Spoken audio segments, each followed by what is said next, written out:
On चलो. So good morning dear students. कैसे हो आप लोग? मस्त. ओके.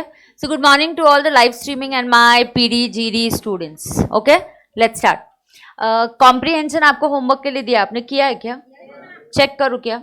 तो पैसेज 1 है. मैं डायरेक्टली आंसर रीड आउट कर दूं क्या आपका? ये मैंने मॉड्यूल ओपन किया है, ये सारे पैसेजेस मॉड्यूल से है और ये जो आंसर्स है ये मॉड्यूल में दिए गए. तो पैसेज 1 का देखो, क्वेश्चन 1 का आंसर क्या है? बोलने वाले क्या तुम? हाँ, B. Correct, B is the answer. B for Bombay. Question 2 का आंसर सी फॉर कैट, जो अक्सर आपकी क्लास में आती है. And question 3 for D for dog, जिसने हमें कल बहुत परेशान किया. देन क्वेश्चन नंबर 4 का आंसर क्या है? C, again cat. And question 5 is cat. Did you get this? पक्का? ए हाँ या नहीं? कोई डाउट है क्या? बेटा सिर्फ पैसेज पढ़ के उसके आंसर्स देने हैं आपको, ठीक है ना? हाँ. अब सुनो, आई थिंक और 2 पैसेजेस होमवर्क के लिए लोगे क्या? एट ए टाइम 2 पैसेजेस तो करो, then we can discuss the answers, है ना? तो ये 2 पैसेजेस करके आप कर लो, तो what we can do, we can discuss these answers. अब मैं नया टॉपिक स्टार्ट करती हूँ. फिर एक second, I just take a picture of this.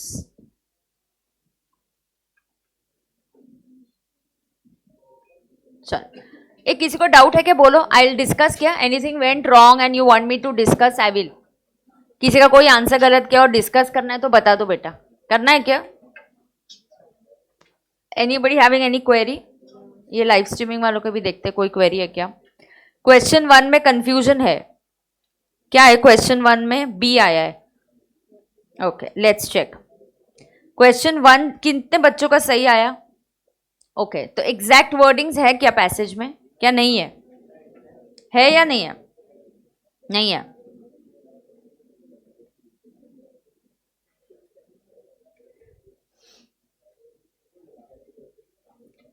Question 1,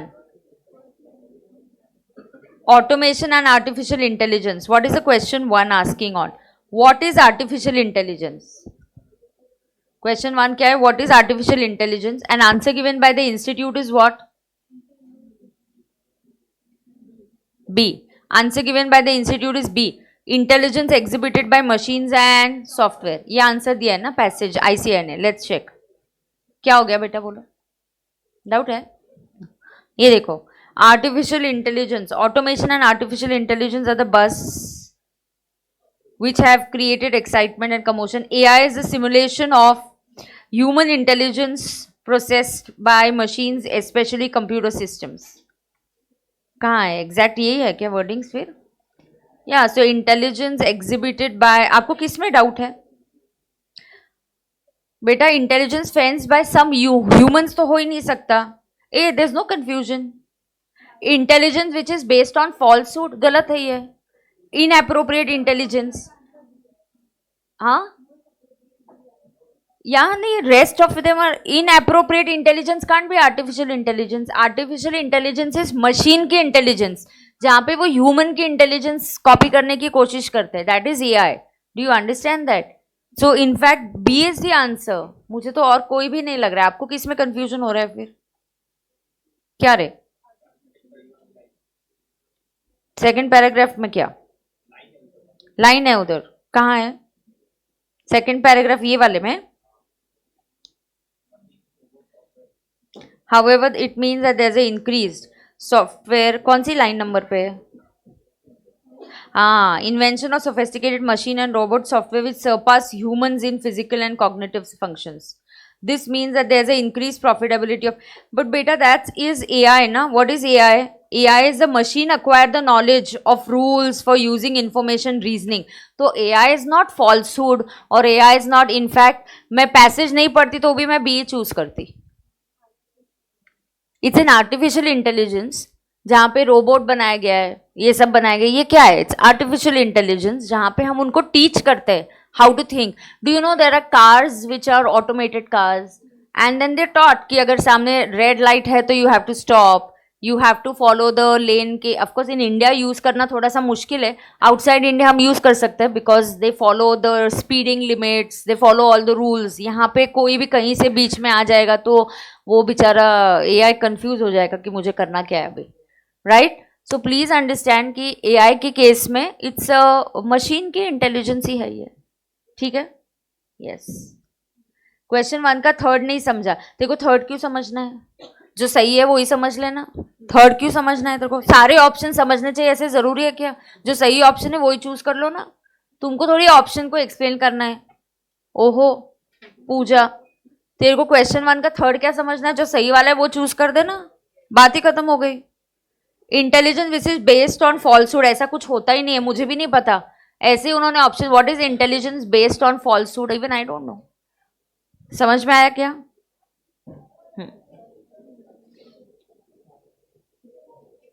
Which other question was difficult? अरे मैम ऑप्शन नहीं, क्वेश्चन 4. ए तुम लोग ऐसे क्वेश्चन 4 कोई क्वेश्चन 3 मतलब सारे मेरे से करवा लोगे तुम, है ना. अवघड़ है. क्वेश्चन 4, एक को क्वेश्चन 4 है, एक को क्वेश्चन 3 है. द वे फॉरवर्ड, मुझे बता दो क्वेश्चन 3 कहाँ है, मार्किंग दिखा देना जरा मुझे पैसेज में से, क्वेश्चन 3 और क्वेश्चन 4 की. The way forward for tech communities is direct मिला क्या आपको ये, वही मुझे नहीं समझ, इनको डाउट्स क्यों आ रहे हैं.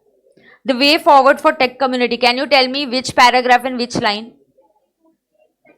64 पेज सेकेंड लास्ट पैरा. मेरा can you just come and show me here. Oh sorry.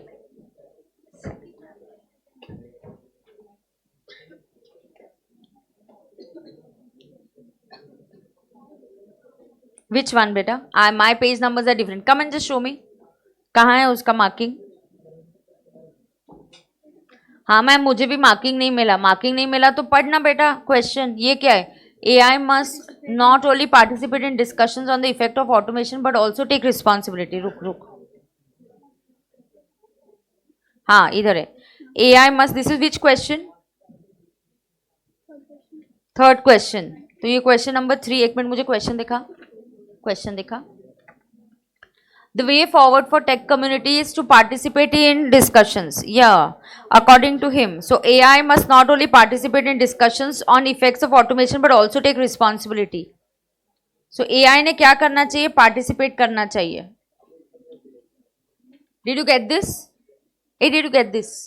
Okay. आगे question number 4. Can somebody show me the marking for question number 4? Which is the closest meaning of a startup? Oh, come on, startup. Which is the closest meaning of a startup? What is a startup? A young company that is just beginning to develop. Yeah, it's a company. Startup, ये तो बेटा आपका common sense है. अभी startup क्या है, नई companies जो नए टेक्नोलॉजी से स्टार्ट हो रही है, दैट इज अ स्टार्टअप. कितने सारे स्टार्टअप्स हैं, शार्क टैंक इंडिया देखते हैं ना हम लोग, तो कितने लोग नई आइडियाज लेके एक नई कंपनी स्टार्ट करते हैं, that's a startup. So startup is a new venture, new business that you are starting. Startup is to start something new rather. Uh सुनो ना, I want to start exercising from tomorrow, that is to start something new, that's not a startup. Startup is a company. So पहला जो answer वो नहीं है to start something new. अरे start something new, I am going to start something new from tomorrow, that is my personal. ये startup has to be a company, a business that I am starting. So insolent person नहीं है, fresh and modern नहीं है, a young company that is just beginning to develop. So new companies that come up with new ideas and that is a startup. Young company मतलब a new company that has just started and it has started with new ideas and technology. समझ में आ गया क्या, बराबर है. Yes चलो आगे जाएंगे अभी. ओके अब आप पैसेजेस आगे के और दो कर देना, या तो मैं आपके साथ इनके आंसर्स भी एक बार ग्रुप पे शेयर कर दूंगी. Then which ones are difficult then will discuss, because then I also need to read the passage before to give you the right answers, right. तो मेरे सब नहीं पड़े हुए पैसेजेस. चलो नया टॉपिक स्टार्ट करेंगे.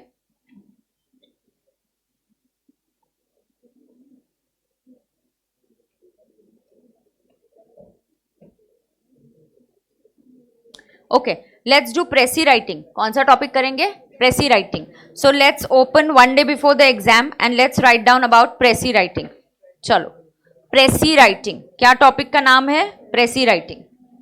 बहुत सिमिलर टू समरी है ये.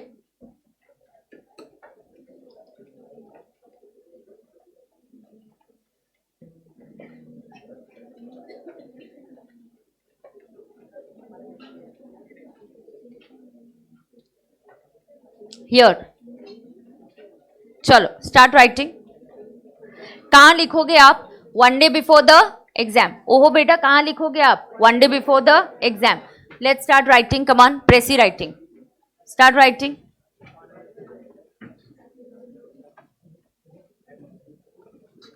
क्या हो गया? क्या हो गया? वन डे बिफोर में प्रेसी राइटिंग लिखना है, ठीक है ना?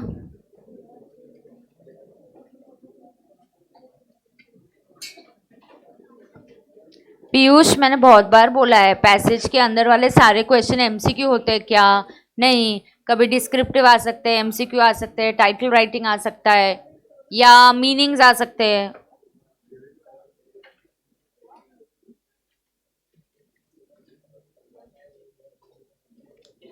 चलो राइट फास्ट.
गाना नहीं लगाना क्या तुमको? लगाओ ना. क्या हुआ? नहीं, नीचे भी है. somebody is going to be quick enough then come and put a song. Aux cable है क्या इधर?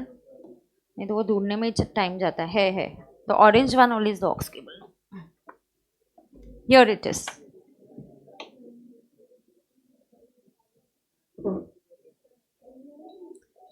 हे लवकर या तू.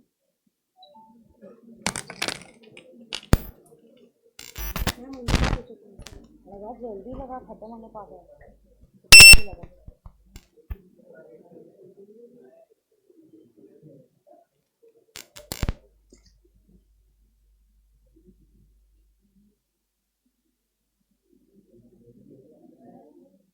यार 1 2 स्टेप्स, 2 स्टेप भी नहीं लिखे हो गए अब तक.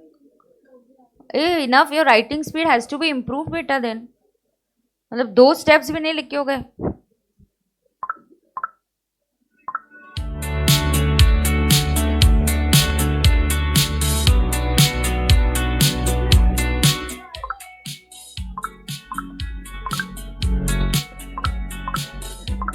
आवाज किधर है?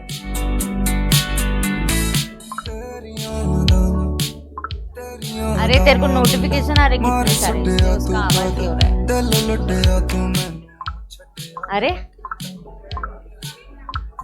क्या है तेरा? ये कौन सा ऐप है? कितने नोटिफिकेशन है? स्नैपचैट इतने सारे क्यों? अवगड़ है.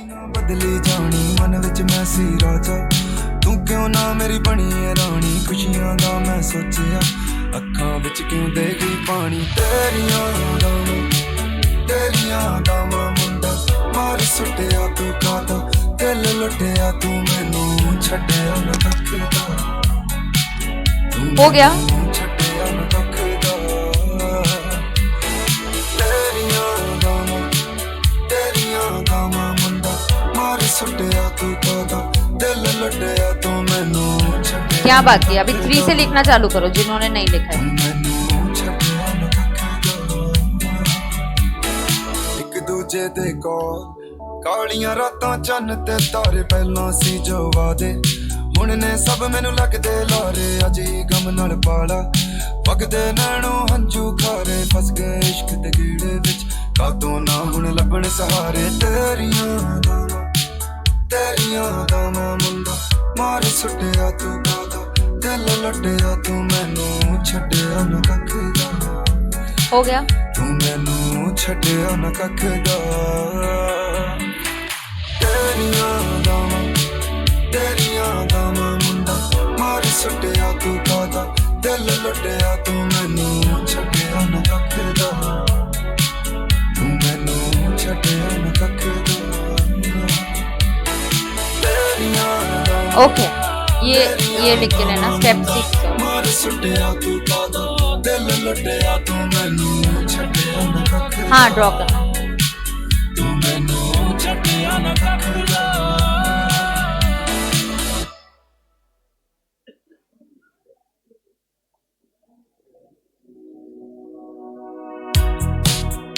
फिनिश किया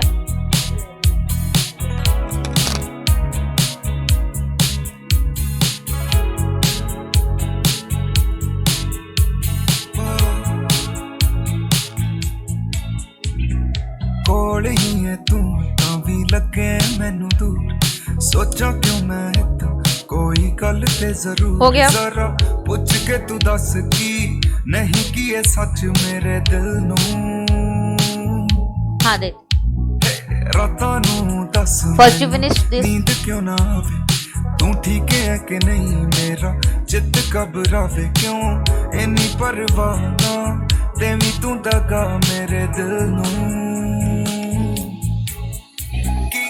ਕੀਤਾ ਮੈਂ ਗੁਨਾਹ ਜ਼ਰਾ ਹਾਲ ਤੇ ਸੁਣਾ ਮੇਰੇ ਭਟਕ ਦੇ ਦਿਲ Done. ਨੂੰ ਕਿਉਂ ਦਿੱਤੀ ਸੀ ਪਨਾਹ There's a small hint, but not that important. ਦੇਵੀਂ ਤੂੰ ਦਗਾ Use author's language. Write down the hint. ਕੋਲੀ ਹੈ ਤੂੰ ਤਾਂ ਵੀ ਲੱਗੇ ਮੈਨੂੰ ਤੂੰ ਸੋਚਾਂ ਕਿਉਂ ਮੈਂ ਏਦਾਂ ਕੋਈ ਗੱਲ ਤੇ ਜ਼ਰੂਰ ਜ਼ਰਾ ਪੁੱਛ ਕੇ ਤੂੰ ਦੱਸ ਕੀ ਨਹੀਂ ਕੀ ਇਹ ਸੱਚ ਮੇਰੇ ਦਿਲ ਨੂੰ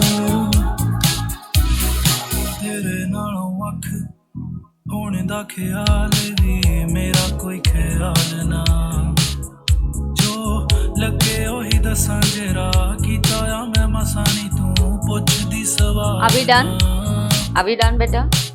ਤੂੰ ਜਦੋਂ ਮਿਲੀ ਲੱਗਿਆ ਸੀ ਮੈਨੂੰ ਕਿਸੇ ਚੀਜ਼ ਦੀ ਪਾਲਣਾ ਮੇਰੀ ਬਣ ਕੇ ਤੂੰ ਦੁਨੀਆ ਦਿਲ ਜਾਤਾ ਰੱਖ हो गया hint लिख के हो गया क्या? ਚਟਾਲ Come on fast. ਹੁਣ ਕੀ ਸਮਝਾਵਾਂ ਕੀ चलो अब अंडरस्टैंड करते हैं. आपने हिंट्स नोट कर लिए? अच्छा मुझे एक चीज बताना, हो क्या रहा है प्रेसी में? आपने कुछ पढ़ा या मैकेनिकली लिख के लिया? पढ़ा, ओके. अब देखना किसी का अगर स्टेप 6 रह गया तो देखो यहाँ पे you know that precis is again a passage और उसको आप शॉर्ट में लिख रहे हो. तो मैम ऐसा तो सिमिलर हमने पढ़ा है समरी. अब समरी और प्रेसी में क्या डिफरेंस है? चलो समरी के 1 डे बिफोर में चले जाओ, फटाफट जाओ. गो इन 1 day before for the summary writing. Come on quick, let's do it. हाँ उधर कितना करना है? 25%. 25% मतलब 1/4 और 1/3 is 33%. So 1/3. Precis is going to be थोड़ा bigger. Summary is even shorter. Summary में टाइटल नहीं होता और प्रेसी में आपको टाइटल देना है. Do you realise the difference? Yes. So फटाफट हम लोग डिफरेंस नोट कर लेते हैं यहाँ पे. A difference between summary and precis. Note it down. उसके नीचे ही आप नोट डाउन करो. डिफरेंस बिटवीन, किसके बीच का डिफरेंस है? Summary and precis writing. इस समरी में डबल एम आता है क्या? Difference between summary and precis writing. यहां लिखो समरी और एक तरफ लिखो प्रेसी. दोनों में कॉमन क्या है? पहले कॉमन क्या है? What is common? Common is passage को आपको शॉर्टन करना है. So you have to write the passage in short. तो सुनो ना, ये कॉमन है तो मैं दोनों के अक्रॉस लिखती हूँ. Okay, you have to write the given passage, दोनों में कॉमन है. Write the given passage in short, ये कॉमन है, एक पॉइंट. Second, no abbreviations. दोनों में आपको एब्रीविएशंस नहीं यूज करने. पैसेज में भी नो एब्रीविएशंस इन बोथ, ये कॉमन पॉइंट हो गए. तीसरा, अच्छा, are you gonna get a theory question, write a difference between summary and precis? No रे बाबा, जस्ट आपको समरी राइटिंग आया और प्रेसी राइटिंग आया तो आपको पता होना चाहिए किसकी कितनी साइज और लेंथ होने वाली है. समझ में है क्या?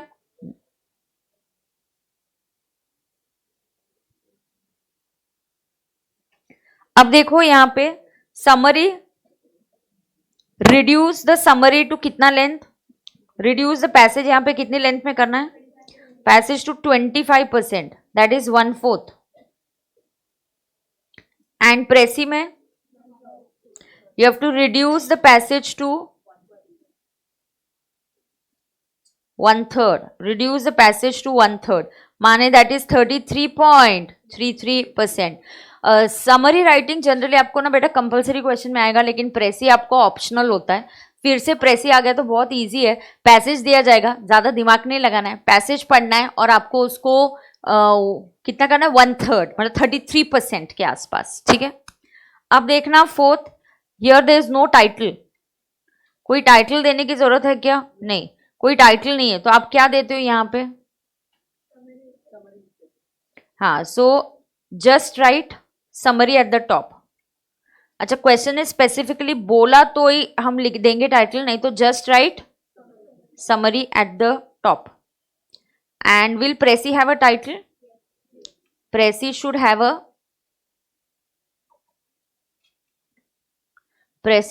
अ टाइटल. समझ में आ रहा है क्या? अच्छा, in exam are you gonna get theory questions? No. BCR learn करने का पर्पस ही ये है कि आपको क्या करना है, उसको स्कोरिंग करना है, सो दैट आपको लॉ में वो हेल्प करे स्कोर करने के लिए. ठीक है, सो आर वी रेडी?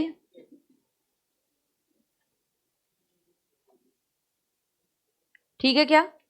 या सो लेट्स. अच्छा, precis is derive from a word. Precis का मतलब होता है प्रिसाइज, मतलब एग्जैक्ट. तो जो ऑथर बोलना चाह रहे हैं आप वही बोल रहे हो, but in a shorter words. अच्छा, तो आइडियली पता है आईसीआई क्या बोलता है? ओरिजिनल पैसेज के count the number of words. So अगर आपने मेरे स्टेप्स देखे होंगे तो देखना, पहले तो क्या करना है? Read the passage. बेटा first point what you have to do is read the passage. After you read the passage you must identify important points. Please mark down what are the important points. Approximately आपको counting करना है. मैंने summary में आपको सिखाया approximate counting कैसे करना है. एक लाइन में you do the counting, multiplied by the number of lines, get approximate words, उसका 1/3 करना है यहाँ पे. Yes, you will have a suitable title. बेटा you all know by now title should be short and sweet. Fourth, prepare the pressy. Generally ICSS की ये first draft हो सकता है. ऐसा क्यों बोल रहे? मैम मेरा देखो क्या है, आपने प्रेसी बनाया, फिर काउंटिंग किया, अरे फिर ध्यान में आया ये तो 1/3 नहीं है, ये ज्यादा हो गया है ना. अगर 100 वर्ड्स है ओरिजिनल पैसेज में तो आपको 33 वर्ड्स का प्रेसी बनाना है. ओरिजिनल पैसेज में कितना है? 100 है, तो आपका प्रेसी कितने का होगा? 33 वर्ड्स का. अब मैम मैंने लिखते लिखते मैं भावनाओं में बह गई और मैंने 50 वर्ड्स का बना लिया, तो इसको आप बोलोगे first draft, because number of word ज्यादा हो गए. फिर उस ड्राफ्ट में से आपको एडिटिंग करना पड़ेगा, कुछ कट करना पड़ेगा. You have to see to it that you come down to 1/3, approx 1/3. तो 33 का 30 हो गया तो चलेगा, 33 का 35, 36, 37 हो गया तो भी चलेगा. बट आईसीआई ने स्टेप्स दे तो वही बोला कि अगर बाय चांस एग्जाम में अच्छा मैम मेरा फर्स्ट अटेम्प्ट में 1/3 आ गया तो बेस्ट है, no need of first draft and final draft. By chance किसी का ऐसा हुआ कि आपका फर्स्ट अटेम्प्ट प्रेसी लिखते वक्त का जो आपने एफर्ट लिया फर्स्ट टाइम का, उसमें बहुत ज्यादा वर्ड्स हो गए, तो call it as first draft. But is it compulsory in the exam that I must have a first draft? No, नहीं. समझ में आ गया? कैन आई, मेरा फर्स्ट अटेम्प्ट में मैम प्रेसी एग्जैक्ट 1/3 आ गया तो चलेगा क्या? Fantastic, superb, no problem, you will get the same marks. Cross check and count the words. See first draft is too long, then prepare a final draft. And cross check करना, number of words count करना, वो 1/3 ही होने चाहिए, approx 1/3 होने चाहिए. कितना होना चाहिए? अप्रॉक्स 1/3. समझ में आ गया क्या सबको? पक्का? Yes. Try and see that you use authors language. Same sequence में आप लिखो, डोंट चेंज द सीक्वेंस. आपकी ओपिनियन देने की जरूरत नहीं है. तो देखो, कॉम्प्रीहेंशन बोलो, समरी राइटिंग बोलो, नोट मेकिंग है, या ये प्रेसी राइटिंग है, जहां आपकी राइटिंग स्किल्स इतनी इंपॉर्टेंट नहीं है. आपको जो पैसेज में दिया है वही करना है. समझ में आ गया क्या? तो एग्जाम्पल ले ले. क्या should we do an example for precis writing? Will take a passage and will write its precis. Done है क्या? चलो. सो ओपन योर 5 मार्क्स के लिए आएगा रफली प्रेसी राइटिंग आपको.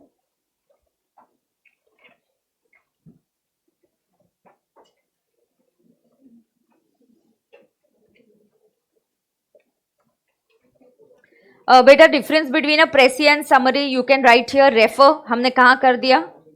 Refer one day before exams. अच्छा, कुछ बच्चे ये लेक्चर बाद में यूट्यूब पे देखेंगे तो आपको बता दें कि ये एग्जैक्टली मॉड्यूल के ही क्वेश्चंस है और पैसेजेस है. तो अगर आपके पास नोट्स नहीं है तो कोई बात नहीं, आप मॉड्यूल के ही क्वेश्चंस रेफर कर सकते हो. सेम है क्वेश्चंस. ये देखो, ये प्रेसी राइटिंग की स्टेप्स. बेटा, did I give you the steps also? Refer क्या लिखोगे यहाँ? One day. Oh my god, refer one day before exam. अगर आपने पेज नंबरिंग किया होगा तो nothing like it. One day before exam. बराबर है क्या? Example. We'll do the B first and then I do the A part. मैं पहले बी पार्ट करूंगी क्योंकि ए वाला पैसेज थोड़ा सा डिफिकल्ट है. तो पहले बी करती हूँ, एक इजी से स्टार्ट करती हूँ और फिर बी करती हूँ. ठीक है? करना क्या है? कंक्लूजन बोलो. प्रेसी राइटिंग में करना क्या है? रीड द पैसेज, उसकी शॉर्ट समरी जैसा ही बनाना है. समरी और प्रेसी में डिफरेंस ये कि समरी की is 25%, length of summary is 25% and length of precis is 33%. Is that clear to everybody? Yes. चलो आगे जाएंगे.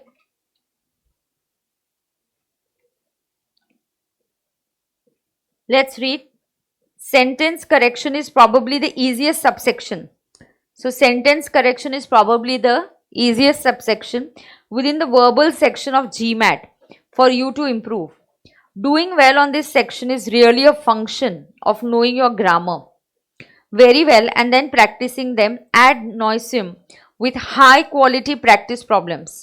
Spend some time figuring out what the best material are, study material. Study those material and then go back and study the material a few more times. So you have to study the study material few more times to make sure the grammar rules you know. Make sure you have the grammar rules down cold. Underline you have the grammar rules down cold मतलब by heart. क्या हो जाना चाहिए आपको? Rules by heart हो जाने चाहिए. नहीं, हमको टेबल्स, स्कूल में कैसे टेबल्स याद हो रहते थे, अभी याद है क्या तुमको टेबल्स? अभी यूज करते हो क्या तुम टेबल्स? क्या नहीं? अभी सिर्फ कैल्सी यूज करते हो. 7-6 अभी कैल्सी पे ही होता है आजकल. हाँ ना? हाँ ना? अभी मेंटली करते हो कि नहीं करते हो? करते. ठीक है, अच्छी बात. चलो अब सुनते हैं. It is important to do this because you want to get these questions done quickly. Shh, hey, don't talk. Listen, chalo. It is important to do this because you will want to get these questions done quickly so you can save time for more time consuming critical reasoning and reading comprehension sections. There are few good books out there to learn the fundamentals of sentence correction, but I use the Manhattan GMAT sentence correction guide. I have also looked through the Aristotle sentence correction book and I can say that it's of very high quality as well. The Manhattan GMAT book was really great and was very clear and concise in describing all the grammar rules I needed to learn. My main complaint about it is that it doesn't have many practice problems. It doesn't have many practice problems. From what I can tell, this book seems to be the standard book that people suggest when talking about this section of the test. I don't disagree. In case you are wondering, you don't actually have to learn that many grammar rules for GMAT. The number of rules you have to learn pales in comparison to the topics you must know for maths section. Pales मतलब grammar के rules maths को compare करोगे तो grammar में कम rules learn करने as compare to the rules in maths. Do you know the entire passage is talking about the GMAT exam. GMAT exam में एक सेक्शन है and the section is verbal section. Sentence correction, कौन से section की बात हो रही है? Sentence correction is probably the easiest subsection within the verbal section of GMAT. तो सेंटेंस करेक्शन की बात हो रही है, आपको जहां पे रॉन्ग सेंटेंसेस दिया जाएगा, ग्रामेटिकली इनकरेक्ट सेंटेंस दिया जाएगा और उसको आपको करेक्ट करना है, तो आपको ग्रामर के लिए पढ़ना है। ये काफी इजीएस्ट सबसेक्शन है, यहाँ आपको ग्रामर के रूल्स मालूम होने चाहिए। फिर ऑथर ने कुछ 2 किताबों के नाम दिए, that I refer to 2 books, some Manhattan and Aristotle, right. Then it says कि डरना नहीं, इतने रूल्स नहीं लर्न करने, मैथ्स के कंपैरिजन में तो ग्रामर के रूल्स काफी कम ही है। यस, सो हाउ यहाँ they saying however the questions on the GMAT are very tricky, so you should go through the Manhattan GMAT book at least 5 to 6 times. कितने time? 5 to 6 times. Even make flashcards to make sure you have every rule absolutely down cold. Her rule flash cards, छोटे छोटे चिट्ठी बना के आप the card, simple cards, rule 1, rule 2, rule 3, तो आप इसको रेफर कर सकते हो, है ना? समझ में आ रहा है क्या? ओके, अब देखो, if you do, then you should be able to focus on the meaning of each sentence, which is usually what is required for harder questions on the test. For practice problem, I really just use the official guide and the official guide verbal supplement. Those were really great resources for practice problems. I could also recommend memorizing idioms for the test. आपको पता है idioms, वो बोल रहे कि आप memorize करके जाओ, थोड़े से ही तो idioms है, आप memorize करके जाओ, it will be easier. As of the last few months, idioms are less of a focus on the test, but knowing idioms down cold is an easy way to get an extra question or 2 correct. मतलब एक आध question, वो एक आध mark तो आपको मिल ही जाएगा idioms learn करके जाओगे तो. You also don't really need to spend that much time memorizing them, so why wouldn't you want to do it? As I mentioned before, there are instances on more difficult problems where you need to assess the meaning of the sentence. तो इसमें से थोड़ा एक difficult part आएगा जो होगा explain the meaning of the sentence and what it is trying to convey. Keep this in mind and try not to obsess over very detailed grammar rules. When in doubt, go with the answer choice that seems to have the best logical meaning over the one that appears to follow some minute grammar rules the best. If the meaning of the original sentence is changed in the answer choices, then it is a wrong answer. मतलब आपको क्या देंगे? एक sentence दे रहे हैं, sentence की meaning पूछ रहे और मीनिंग के लिए मल्टीपल चॉइस दे रहे, तो अगर आप कंफ्यूज हो रहे कौन सा चूज करना है, वही चॉइस, वही आंसर चूज करना जिसकी मीनिंग ओरिजिनल सेंटेंस जैसी ही सेम हो, बट मीनिंग, क्योंकि मीनिंग चेंज नहीं होनी चाहिए। ऑप्शन कौन सा चूज करना चाहिए? जहां पे meaning is the same, correct? If you follow this advice, I guarantee that you will do well in sentence correction section of GMAT. कौन से सेक्शन में आप वेल करोगे? Sentence correction section of what बेटा? GMAT. एक बार आप passage पढ़ो, फिर हम प्रेस ही कर लेंगे। शॉर्ट ही तो लिखना है अपने को, बहुत नहीं लिखना। चलो पढ़ लो।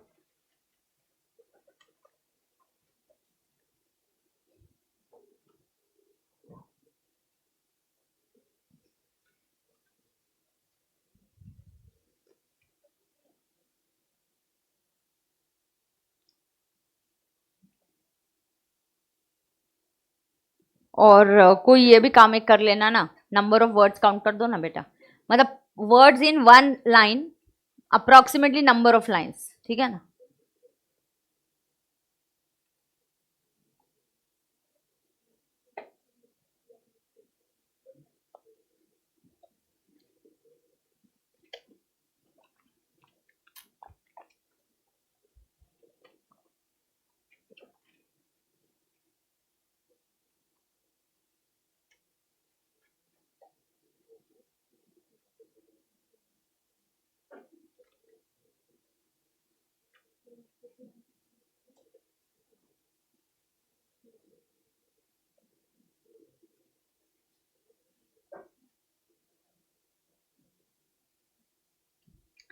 मला फक्त वॉल्यूम थोडा इथे आणि ॲपवर मुलं म्हणतात, क्लासमधला पण वाढवून द्या ना थोडासा, आणि ॲपवरती।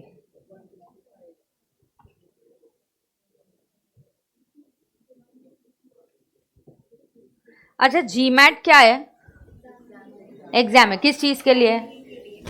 MBA के लिए। So if you are planning to go out of India, you have to give this exam. अच्छा मैम, क्वेश्चन एग्जाम में अगर आता है, even if you don't know the passage, is that okay? Yes, please understand, you are not going to know everything. आवाज नहीं एवढा, please understand, आपको ये सब इतना अच्छे से आएगा ऐसा जरूरी नहीं है। सब पता होगा ऐसा जरूरी नहीं है, बट फिर भी पैसेज में से देख के आप लिख सकते हो क्या? यस। अगर आपको नहीं समझा जीमैट क्या है, so understand it's a type of an exam, it's a competitive exam, एक एंट्रेंस एग्जाम जैसे होता है, उसके बेसिस पे आपका एडमिशन आउटसाइड इंडिया भी आपको कुछ इंस्टीट्यूट्स में एडमिशन मिलता है, राइट? सो जीमैट में कौन से सेक्शन की बात हो रही है? जीमैट में कौन से सेक्शन की बात हो रही है? या सेंटेंस करेक्शन की। ओके, तो अब मुझे बताना number of words in each line कितने हैं? 14। सो 14 को मैं अप्रोक्सीमेट 15 कर दूं क्या? And number of lines original कितनी है? 33। सो 33 को मैं 30 कर दूं क्या? So is it 450 words? So simple. And 450 का 1/3 कर दो, 150 वर्ड्स। अप्रोक्सीमेशन करना है आपको। So therefore 1/3 of 450 is going to be 150. Is that clear to everybody? Yes. तो आपको कितना अभी sentences आपको हमको words कितने लिखने? 150. So should it have a title? Yes. Title क्या होगा? Sentence correction of GMAT. Yeah. What is the title? How to crack or how to score well in sentence correction section of GMAT. या sentence correction section of GMAT. Author किस चीज के बारे में बोल रहा है कि आपको इस सेक्शन में स्कोर कैसे करना है? तो वही टॉपिक उसी से रिलेटेड होना चाहिए कि नहीं?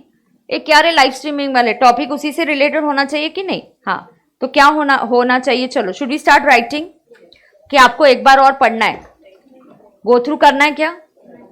हाँ, कर लिया? पक्का कर लिया? देखो, ऑथर बुक्स के बारे में बोल रहा है, ग्रामर रूल्स के बारे में बोल रहा है, प्रैक्टिस करो बोल रहा है, तो हमको वही करना है, 1/3 में हमको लिखना है। ठीक है, let's start. How to GMAT नहीं रे बाबा, हाउ टू क्रैक और how to score well.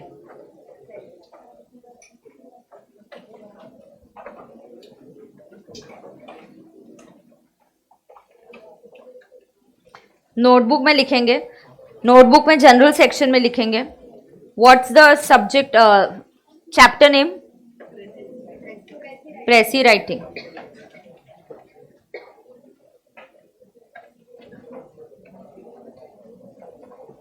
hacks to score in GMAT. Again, hacks is a little bit of a not a correct and not a very formal word. It's a very unofficial word. So hacks नहीं, थोड़ा सा आप importance of grammar rule नहीं. Topic is not only about grammar rules. Topic is specifically sentence correction section of GMAT. Okay, so it's only about importance of grammar rules. Score GMAT, score MBA नहीं, कहीं पे भी MBA ये शब्द use नहीं किया है.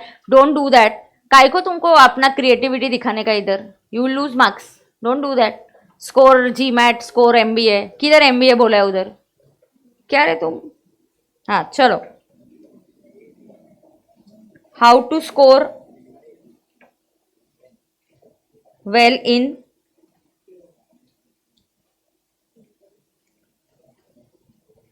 sentence correction of GMAT. How to do well in sentence correction of GMAT. Yes, that is also okay. So how to score well in sentence correction of GMAT.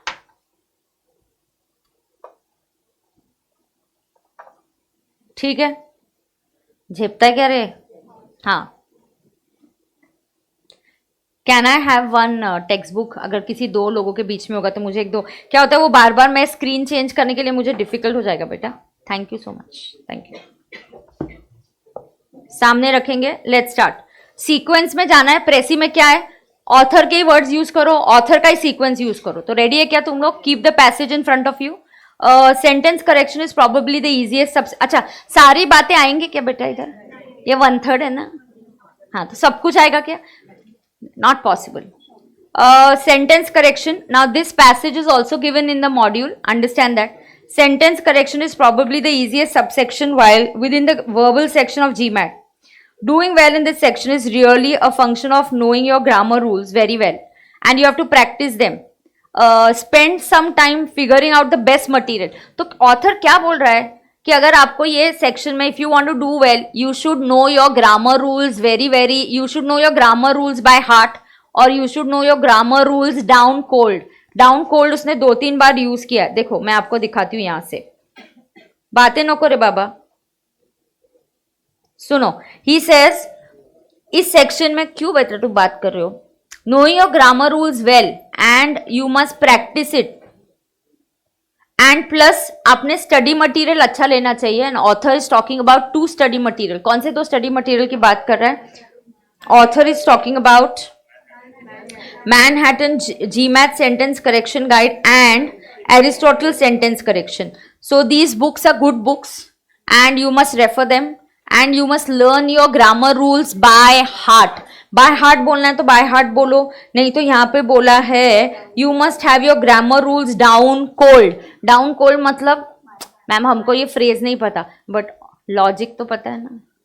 Author क्या बोलता रहेगा, grammar rules learn करके जाओ या भूल के जाओ.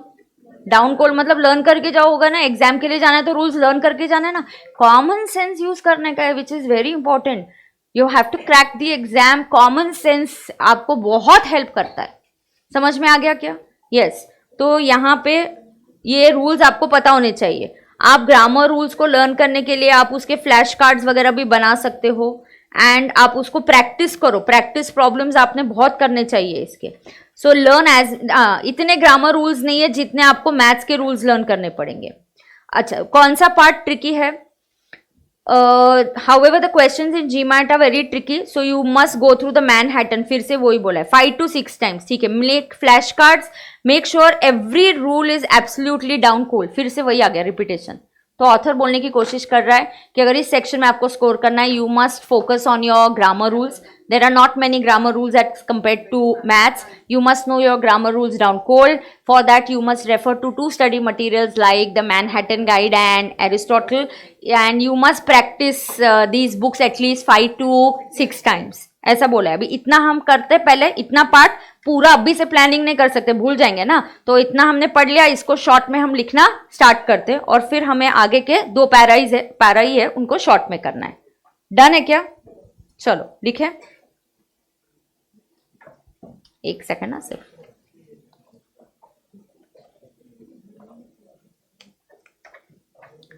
अच्छा जनरली हम क्या करते हैं, we don't give paragraphs and all in precis. We avoid giving paragraphs. तो एक ही पैराग्राफ में बनता है, हम पैराग्राफ्स नहीं देते. अगर पॉइंटर्स होते तो कुछ से पॉइंट्स लिखते, वरना हम पैराग्राफ्स नहीं देते प्रेसी में. ठीक है. रेडी है क्या. शुड वी स्टार्ट राइटिंग बेटा. Come on let's do it. चला चला लवकर करा लवकर करा. टाइटल दे दिया. Yes let's start. क्या हो गया क्या हो गया रे, क्यों बात कर रहे तुम. क्या हो गया, बोर हो गया. एक ही लेक्चर में खत्म हो जाएगा प्रेसी राइटिंग. कौन हंस रहा है रे. तू मत ऐसा करो. ये बोर अगर अब भी बोरिंग लग रहा है ना तुमको, न्यू स्कीम में तुमको और 40 मार्क्स के लिए लॉ ही पढ़ना पड़ेगा, भारी वाला. समझा ना. हाँ तो इधर अपने को मिला है बीसीआर का चांस, अपने लिए अपॉर्चुनिटी है. What is this. An opportunity. Use it properly. ठीक है. It's an opportunity. BCR is always to be treated like a opportunity. ठीक है. Yes right. Let's start.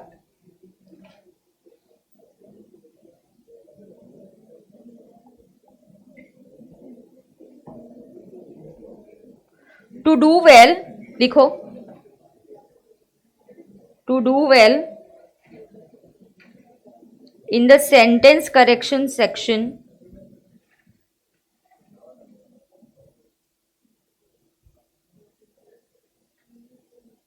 of GMAT,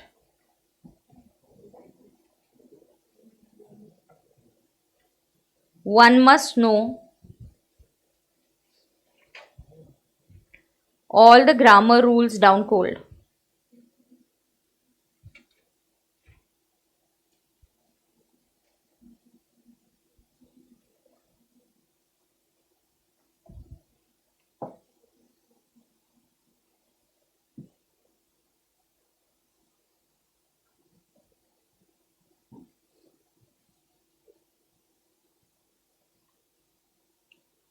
correct है. The best study material. देखो author ने word use किया best study material, so I am picking up things from there only. ठीक है. The best study material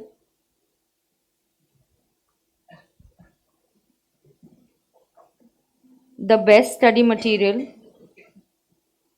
study materials are, कौन से है लिखो, बुक में से देख के लिखो, आर मैनहट्टन जीमैट, बहुत बड़ा नाम है यार, sentence correction guide,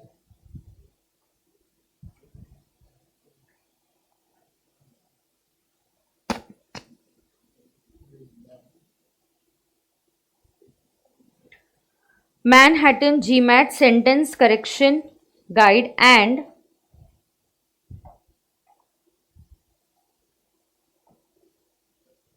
an Aristotle sentence correction book.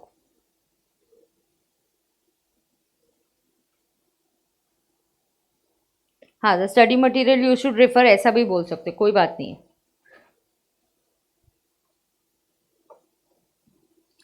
So author क्या बोलता है पता है, देखो बुक्स के बारे में आगे. He says that the Manhattan GMAT book was really great and very clear and concise in describing all the grammar rules. But he only complains that it did not have many practice problems. ठीक है? So you can just say the Manhattan book covers the grammar rules in a clear and concise manner. देखो clear and concise भी वहीं पे दिया है. ठीक है? Yes. So let's write down Manhattan book covers all grammar rules in clear and concise manner.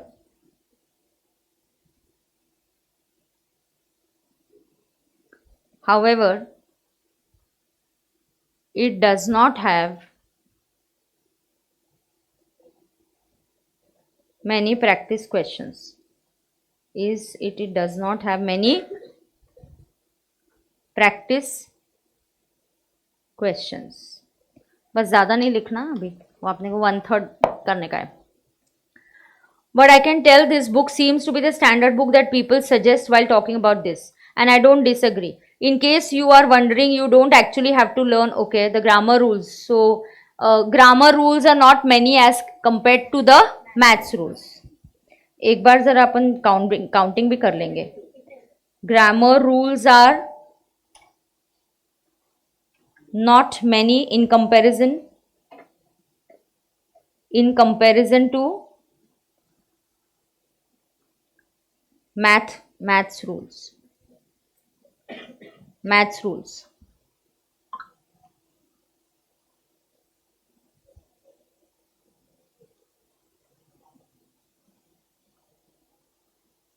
कितने हो गए रे?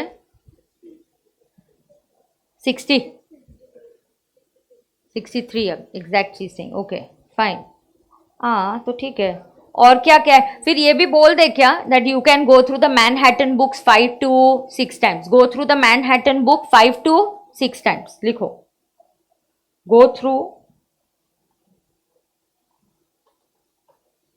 The Manhattan book 5 to 6 times.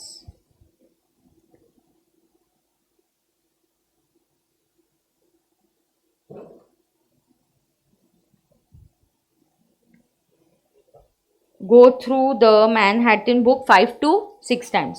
उसके बाद क्या बोलता है, I really just use the official guide and the official guide verbal supplement. If you want to focus on the meaning, which is really what is required for harder questions on the test, for practice problems, author ने क्या किया, also refer the official guide for practice problems. लिखो, also refer, क्या हो गया, the official guide for practice problems. समझ में आ रहा है क्या?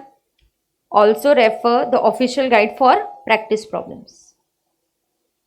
हो गया अभी, आई थिंक इसके ऊपर बहुत ज़्यादा हो गया अपना. अब आखिरी वाला पैराग्राफ और पढ़ के लेते, फिर डिसाइड करते. ये रफली कितने वर्ड्स हो गए?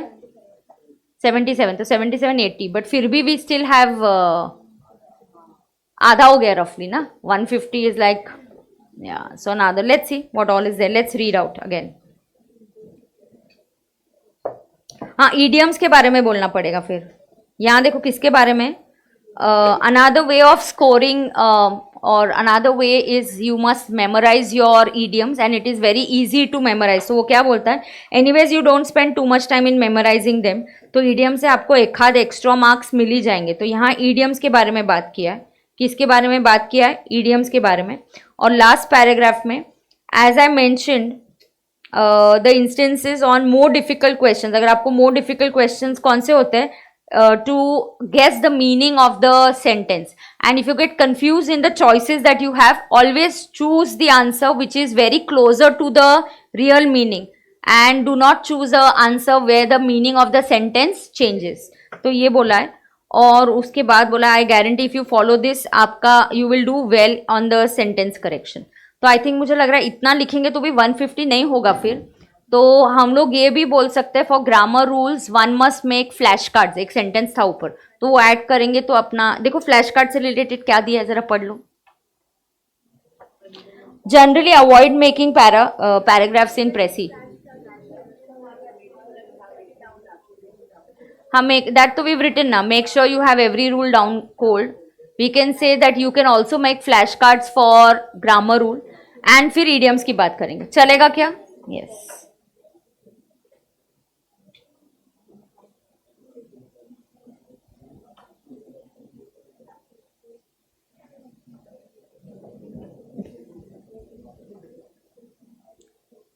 One can make flashcards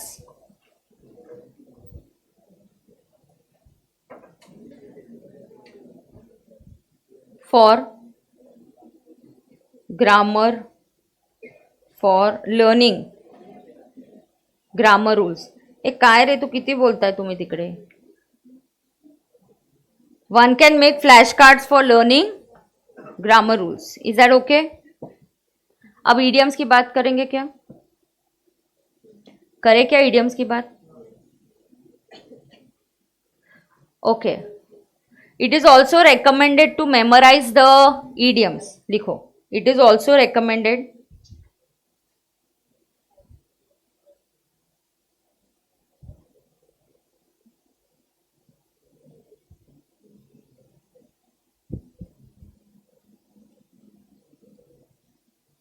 the idioms. It is also recommended to memorize the idioms.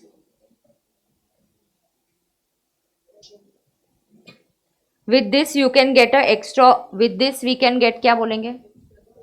हाँ, you can get 1 or 2 extra marks. By doing so,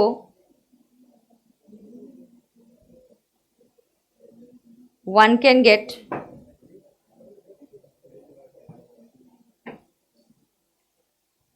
one or two extra correct questions. और आपको correct questions आ जाएंगे और 2, 1 से 2.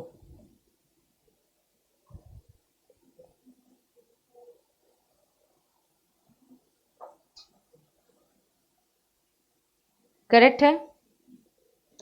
कितने words हो गए हमारे? 108.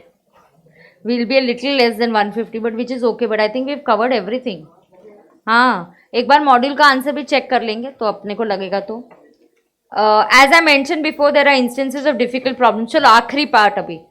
Keep this in mind, try not to obsess. Okay, when in doubt, go with the answer. ये क्या है? हाँ. What are the difficult questions? Some of the difficult questions are where we have to choose the meaning of the sentence. लिखो. Some of the difficult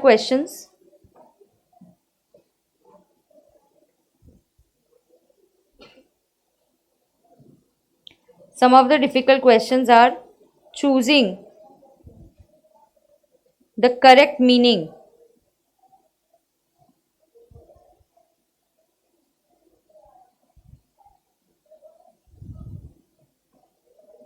of the sentence.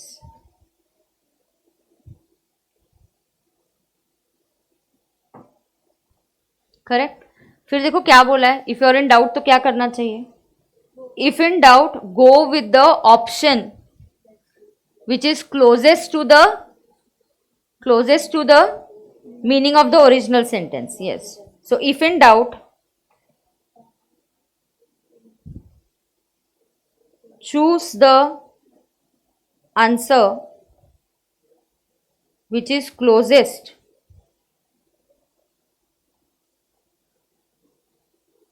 when in doubt, choose the meaning which is closest to the closest का spelling गलत हो गया, हाँ, closest to the meaning of the original sentence. Correct ना?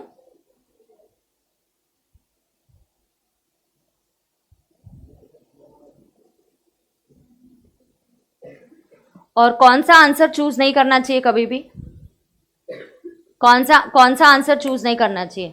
Never choose a answer where the meaning of the sentence changes. Okay, never choose an answer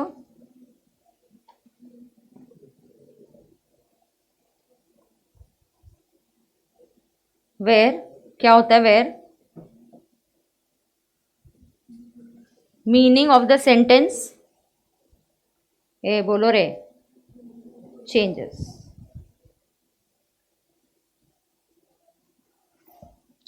By doing so, you will do well on the sentence correction section of GMAT.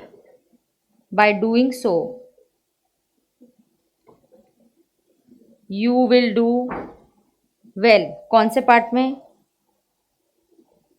You will do well in the sentence correction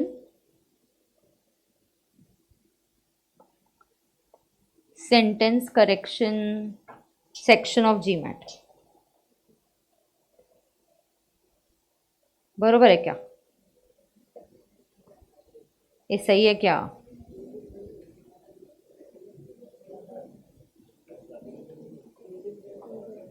हो गया? कितने words हो गए?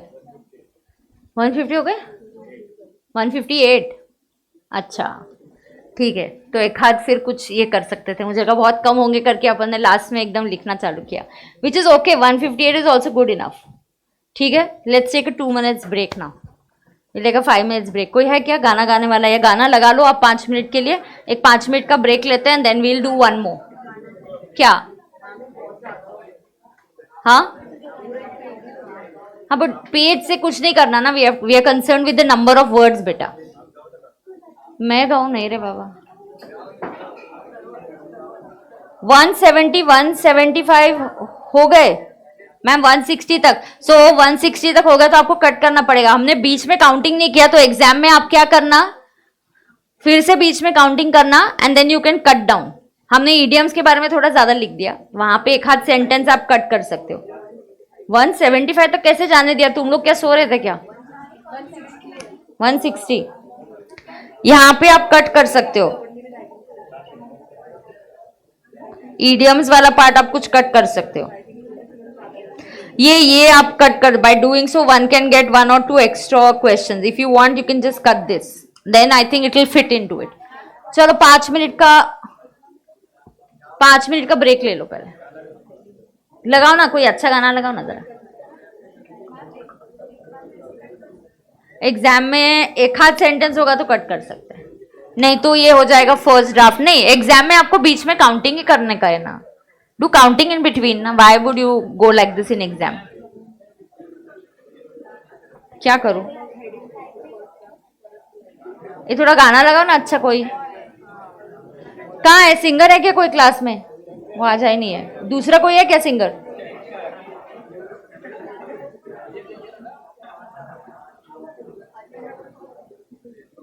आ गई.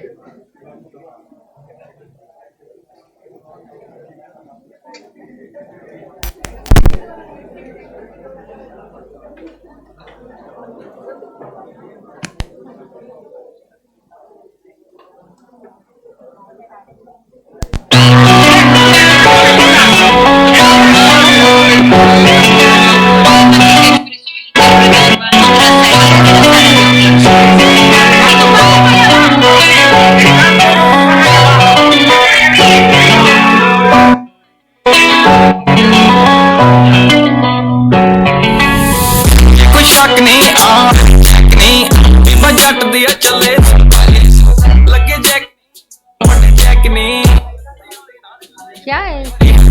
ये कोई शक नहीं.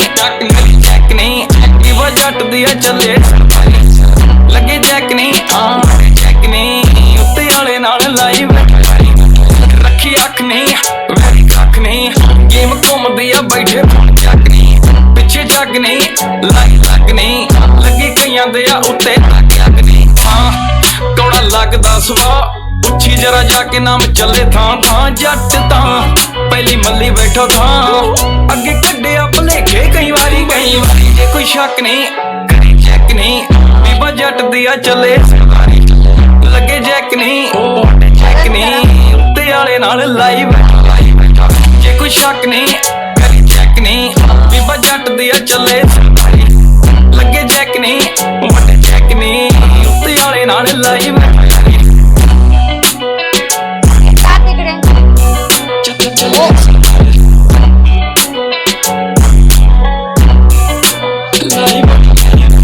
जुस्सा मारदा है ठाठा गबरू जवान दा तूती बोलदी है जग ते जमाना जानदा सटर रुतबा ही देख वहरी सीना सारदा बाबा बिना ही तलावा जांदा गुड्डी चाड़दा जुस्सा मारदा है ठाठा गबरू जवान दा तूती बोलदी है जग ते जमाना जानदा सटर रुतबा ही देख वहरी सीना सारदा बाबा बिना ही तलावा जांदा कभी उसे नूर नूर कहता हूँ आवाज कम कर हाँ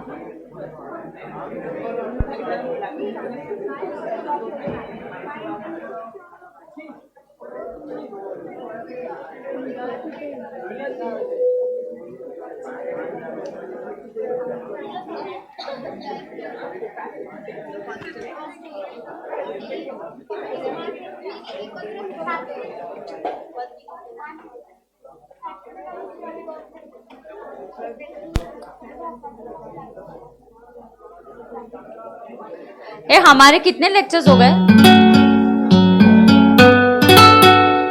कितने लेक्चर्स हो गए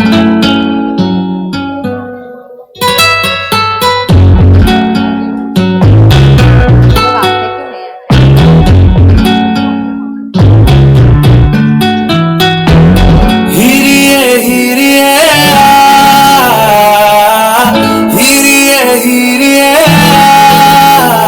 तेरे होके मरा जिंदन करा तेरे होके मरा जिंदन जान करा हिरिये हिरिये हिरिये हिरिये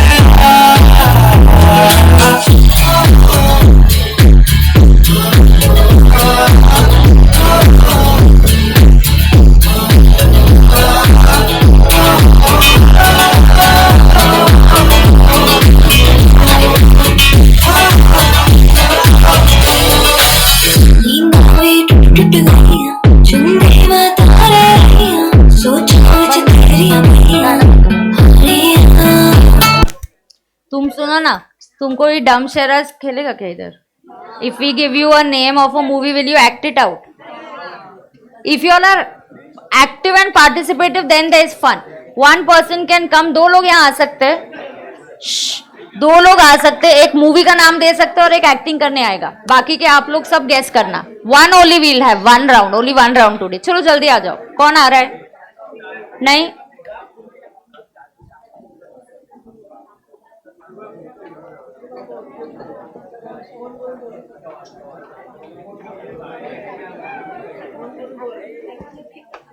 नहीं आ रहा है कोई एनीबडी कमिंग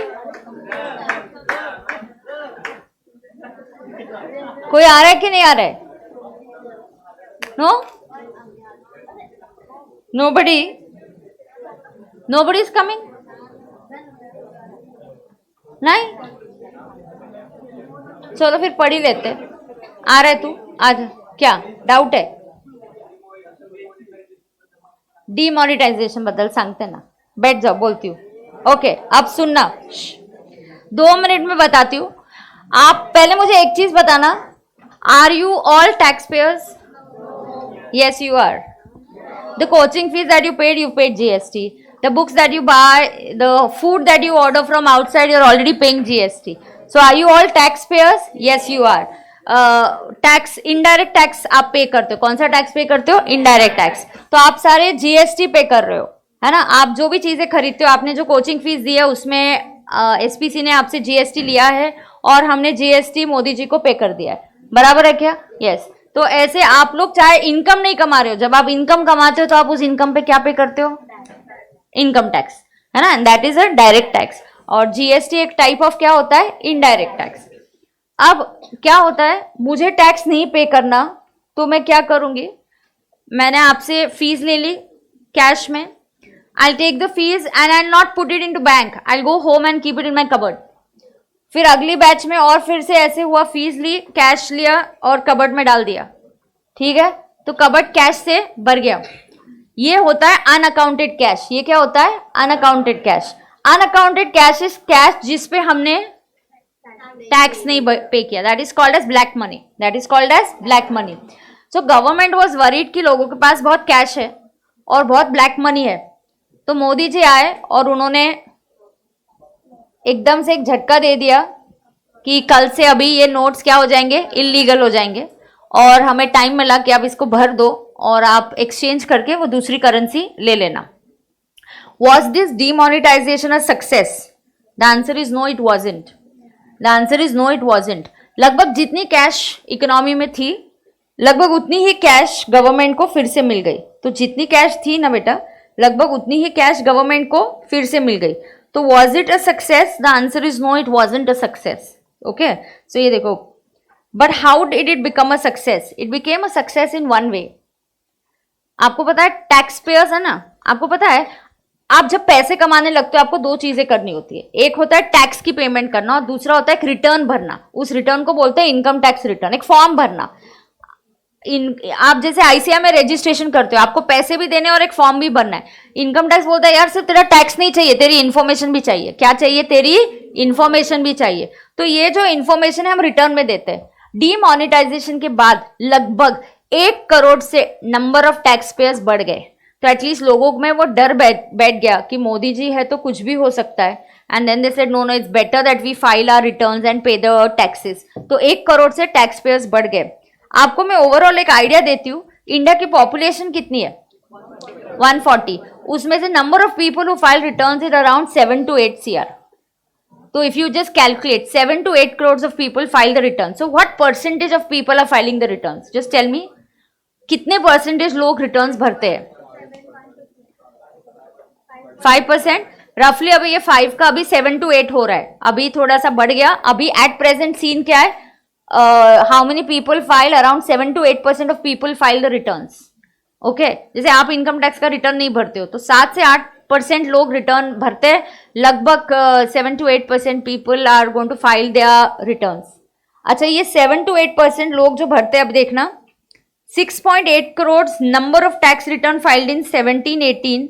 प्रीवियसली 5.4 था। डीमोनेटाइजेशन के पहले कितने लोगों ने रिटर्न भरा? 5.4। डीमोनेटाइजेशन के बाद कितने लोगों ने भरा? 6.8। सो रफली 1 करोड़ से नंबर हमारा बढ़ गया approximate. So this was the success of demonetisation. But government का जितना प्लान था ना कि ब्लैक मनी हम कलेक्ट करेंगे, वो डीमोनेटाइजेशन में वो नहीं हुआ, इतना सक्सेसफुल नहीं हुआ जितना हमारा उनके दिमाग में था कि इतना कैश आ जाएगा, इतनी ब्लैक मनी है, उतना नहीं हुआ। It wasn't that great success. What is ma'am, cash में ही पैसे अर्न करना हमेशा ब्लैक मनी होता है क्या? No. If now do you know SPC policy, जो भी मैंने वो कैश में बोला, फीस लिया, SPC doesn't take anything in cash. तो SPC will always tell you, don't give us cash, you always do online transfer, banking transfer, we don't take cash. अच्छा, but SPC ने, मान लो कोई स्टूडेंट आया और बोला मेरे पास ना तो इंटरनेट बैंकिंग है ना कुछ है, कैश में दूं क्या? हमने अगर फीस कैश में ली और बैंक में भर दिए तो हम अकाउंटिंग एंट्रीज क्या करेंगे उसकी? मैंने फी कैश में ली और बैंक में भर दिया, तो पहले तो कैश आई, मैं उसकी एंट्री करूंगी cash account debit to coaching fees.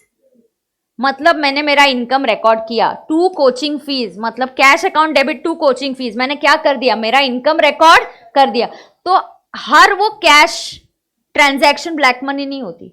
अगर आप कैश जाके अपने बुक्स में एंटर करते हो, means you are accounting for it, you are showing your income, means I am paying tax on it, then it's not black money.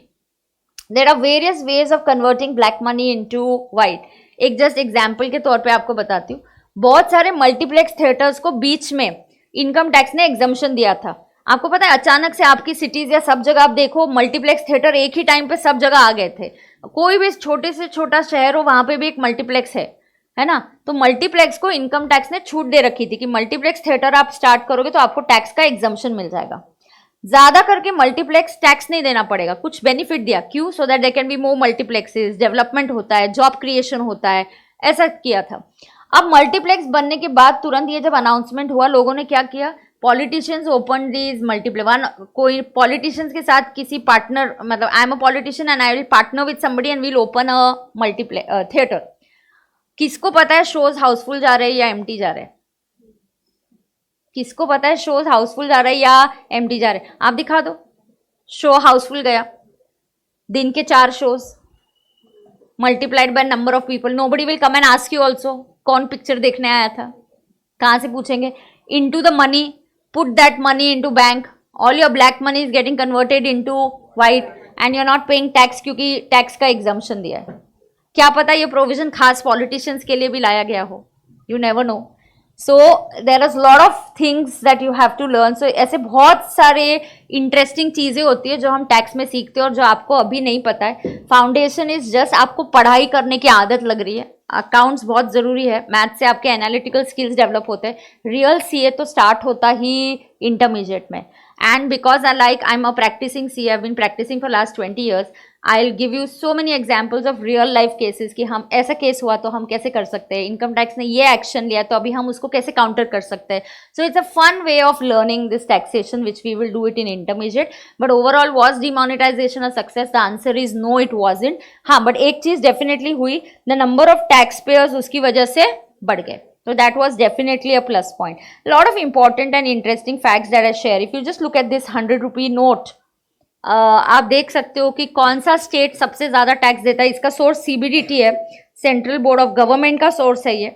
Of course पुराना है ये, 2019 तक का डेटा है इसमें, बट इतना भी पुराने नहीं, आपको पता चलेगा महाराष्ट्र कितना टैक्स, अगर 100 रुपए का टोटल इनकम टैक्स कलेक्शन होता है, how much is Maharashtra contributing?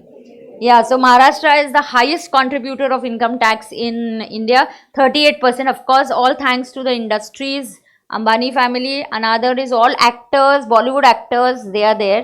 So Bollywood actors ही खुद उनके इनकम 200-300 करोड़ के इनकम होते हैं, उनके tax he crores of rupees में जाते हैं। So many times Akshay Kumar, so many times Amitabh Bachchan, they become the highest taxpayer. This time it could be Shah Rukh Khan with too many movies of him, 2 movies back to back with a box office hit. Jawan movie is doing very well. So now we have to wait and see what figures of taxation, usually papers में आ ही जाता है, पता चल ही जाता है कितना tax Shahrukh Khan ने दिया, कितना टैक्स अक्षय कुमार ने दिया। तो दिल्ली सेकेंड स्टेट जो हाईएस्ट टैक्स पेइंग है, इट्स दिल्ली विच इज़ 14%, अब 13.7 के आसपास है। फिर कर्नाटक और फिर गुजरात, फिर हरियाणा, आंध्र एंड बाकी के सारे बचे हुए स्टेट्स मिला के 13% टैक्स देते हैं। सो महाराष्ट्र काफ़ी सारा टैक्स देता है, बट अनफॉर्चुनेटली महाराष्ट्र में इतना ग्रोथ के लिए पैसे नहीं आते। हमारा political yes, so the central government और यहाँ की जो गवर्नमेंट है उनमें जो प्रॉब्लम्स होती है उसकी वजह से the funding that we get, even the vaccine that we got was quite late, but of course that's okay. We are one of biggest state जहाँ से काफ़ी सारा इकोनॉमी को हम कंट्रीब्यूट करते हैं, ठीक है ना। तो ऐसे बहुत सारे फन फैक्ट्स है, लाइक अक्षय कुमार ने कितना टैक्स दिया, शाहरुख खान का कितना टैक्स है। तो I have lot of fun facts to show it to you, but all this will happen where in inter, okay yes. चलो थर्ड पैसेज पढ़ लो और जल्दी से प्रेस ही खत्म कर दो। थर्ड पैसेज मैं कितना टैक्स पे, मैं कुछ नहीं पे करती। अरे बाप रे, नहीं नहीं, नो ब्लैक मनी बाबा। चलो तुम थर्ड पैसेज पढ़ो और उसका प्रेसी राइटिंग कंप्लीट करो, जल्दी करो। सो देन प्रेसी राइटिंग लगभग खत्म ही हो जाएगा। थर्ड वाला कर दो, जल्दी से पढ़ लो।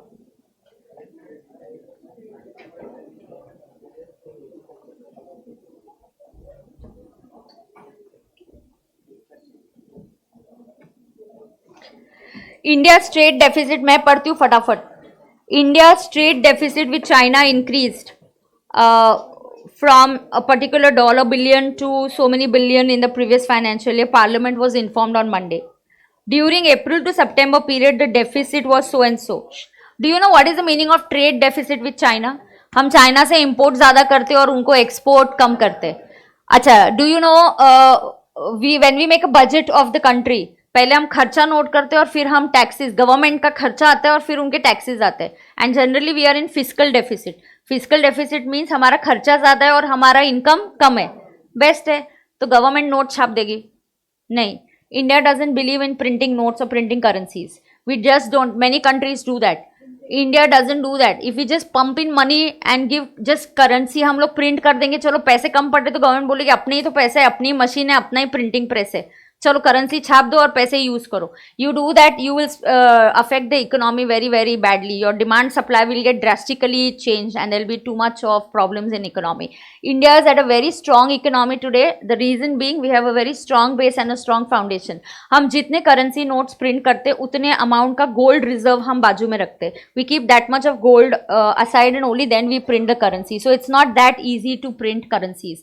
सो हमें होता है डेफिसिट। डेफिसिट हम होता है तो हम क्या करते हैं, हम गवर्नमेंट बाहर से लोन लेते हैं, वर्ल्ड बैंक वगैरह से। हमारे जो लोन्स होते हैं हम डॉलर्स में लेते हैं, हमको रीपे भी डॉलर्स में करना होता है। तो India is not a very strong currency right now, but I really feel bad that आपको अगर बाहर घूमने जाना है या बच्चों को बाहर पढ़ाने के लिए भेजना है, जस्ट इमेजिन $1 के लिए हम 80 रुपीज़ देते हैं, 75 रुपीज़ देते हैं। This is so sad and so bad. But anyways we need to make a currency very strong. How can that happen? अगर अभी मुझे रीपेमेंट लोन का फॉरेन करेंसी में करना है तो मैंने एक्सपोर्ट को प्रमोट करना चाहिए। एक्सपोर्ट से क्या आएगा इंडिया में? फॉरेन करेंसी आएगा। तो I can use that foreign currency to repay my loans. इसलिए हम एक्सपोर्ट को बहुत प्रमोट करते हैं।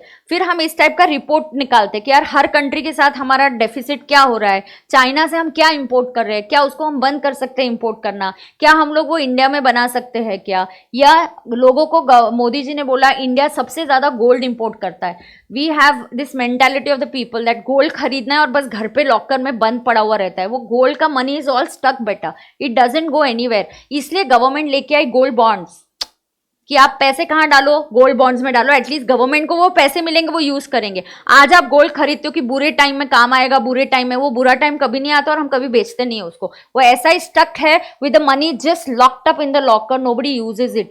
सो Modi government said that please don't buy gold, buy gold bonds. आज बॉन्ड्स खरीदो, गोल्ड बॉन्ड्स खरीदो। गोल्ड के रेट जितना ही आपको 5 साल बाद 10 साल बाद घर में किसी की शादी है वो यूज करना है तो गोल्ड बॉन्ड्स आपको उतने ही पैसे, गोल्ड के रेट के हिसाब से आपको पैसे दिए जाएंगे। तो ऐसे हम बहुत सारी स्कीम्स करते हैं। तो ये जो पैराग्राफ है टॉक्स अबाउट अ डेफिसिट, जहां हम चाइना के साथ एक्सपोर्ट बहुत ज्यादा कर रहे हैं, एक्सपोर्ट कम कर रहे हैं और इंपोर्ट ज्यादा कर रहे हैं। तो हमारा डेफिसिट कितना है? तो बहुत छोटा सा, ये खुद ही एक प्रेसी है। तो in fact will you do this for homework? पक्का? I explain you the meaning of deficit. Whether you understand the terms और you don't, you have to complete a precis and come. Passages ऐसे आएंगे जहां पे आपको term शायद समझ में नहीं आएंगे। झेपता है क्या तुमको? Yes. So will you do this for homework? What is gold bond? Buying bonds. Debentures कैसे होते हैं, बॉन्ड्स कैसे होते हैं, वैसे हम बॉन्ड्स खरीदते हैं, गोल्ड बॉन्ड्स।